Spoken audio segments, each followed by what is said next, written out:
Hey there, thanks for tuning in. Welcome to Investing in Germany, and this is part of the weekly market update. So, first things first, the USA is still debating and fighting on their debt ceiling.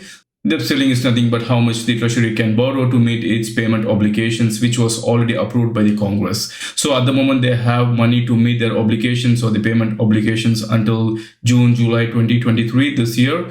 So, until then, the politicians have the time to come to a conclusion on how much and how they are going to increase the debt ceiling. So that the Treasury can start borrowing the money and then paying all those open bills. If they do not find the solution until June, July, then we have a really big problem. It will be really catastrophic for the American economy.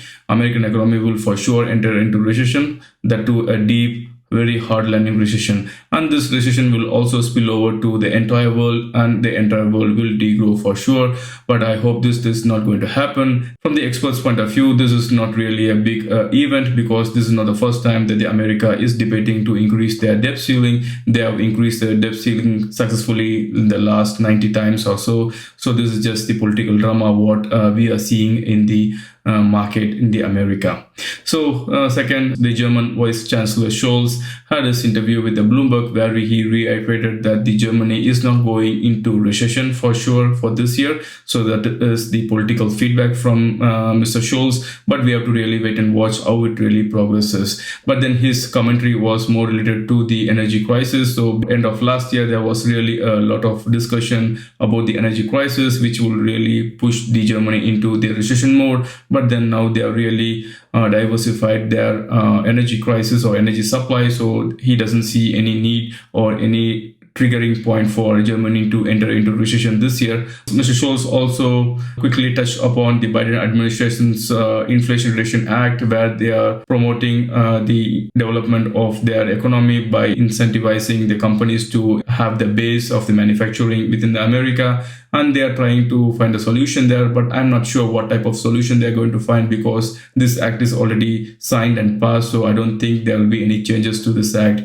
If at all there is a changes, I don't think the Biden administration would really like it, or at least from the political perspective, they will not really approve it, because if they're going to backtrack, then it is something negative for the political reasons. So I don't think there will be any changes to the act, but then we have to wait and watch. Anything can happen in this world. But then in the meantime, European Union is also collecting the fund and creating a corpus of fund to combat this Inflation Reduction Act from the Biden administration. In short, we can say that there is quite a lot of investment opportunities being laid by the government. So the companies will start investing and they will start entering into the investment cycles. But then we have a recession. We have to really watch how everything comes together. So we had also the World Economic Forum last week. All the monetary policy makers who attended the event echoed that they are not done with the interest rate hike. In Europe, we are nowhere near to the peak interest rate hike cycle.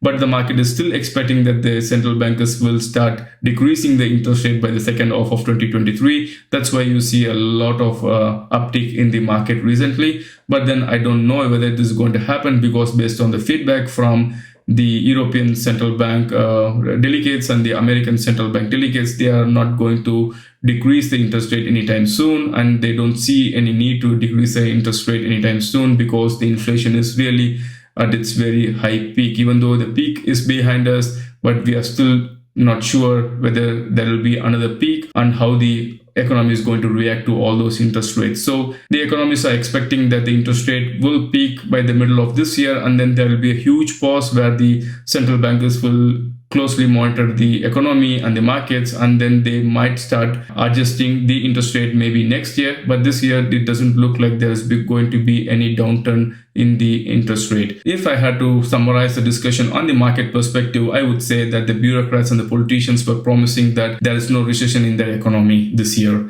And then the corporates, on the other hand, are saying that the economy is really stressed, but their company is really in the track to do well during the recession time. So both of them, they are just trying to sell that they are doing the great job and the results will be very good for them. But then we also don't know what is really going to come in. But there is a huge sign of having a recession in the near future, or maybe some economies are already in the recession. So we don't know yet. Talking about the well-prepared corporates, so there was a series of layoffs done by the big corporates like Microsoft, Google, Wayfair, Capital One, and so on. These layoffs are not focused only on the technology sector, but also on the financial sector. So this is a concern for sure. So what is really concerning for me is the the timing in which the Google has sent the news about the layoff. They are going to report the earnings really soon. And why did they communicate this now?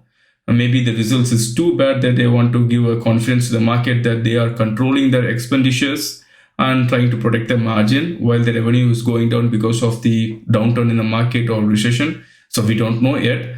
We'll have to wait and watch. My position, I have a investment in Google. That's why I'm really concerned about this timing. But then I will really wait and watch because Google as such is a really great business. Of course, there are several headwinds like the ChatGPT and so on. Anything would really decimate how the Google is performing. But we have to wait and watch closely how the Google is going to react to the ChatGPT and the downturn in the market and the downturn in the advertising market. From the February 5th, the European Union will join the UK and the US in banning the seaborne imports of the Russian oil and any other oil products. You may ask that is this not already banned, because we see a lot of information about the sanctions and bans and so on. Yes, it is not. Only the crude oil was banned from Russia, not the diesel. So from the February 5th, the diesel price might shoot up in the European Union, at least in the Germany, for the missing supply of the Russian diesel. I believe this will create a huge windfall for the countries like India. So they could easily buy the cheap Russian diesel and use it for their own consumption and sell the diesel refined in their refineries. So this is a really good news for companies in India and China or any other around the world who are refining the diesel. They can really use the cheap Russian diesel and then they can sell out their own diesel. So it is a good time to be in this market, I believe. So let's wait and watch that. And finally, let's talk about the Chinese market, because most of my portfolio is tend towards the Chinese economy. So let's have a look at that as well. The Chinese population has declined for the first time since 1961. So in 1961, the decline in the population was due to the huge famine, but now the population decrease is due to the one-child policy which they created some years back, which is now slowly entering into the market at the moment. This decline for sure will affect the Chinese ambition to overtake the USA. And also it will affect the world economy, which is relying on China to manufacture. Less people means less output. Of course, this will not affect the world economy now, but something it will slowly creep into the world economy. And from the GDP growth expectation for the year 2023, so in the Davos, there was several discussion ongoing about this. And then it looks like the GDP growth in China will be between 4.4 to 5.8. That is what the economists are predicting. Of course, between 4.4 and 5.8 is quite a big delta, but then this is what they are predicting. So let's see how it really progresses. But what is really good to see is that the Chinese economy is expected to grow next year or this year.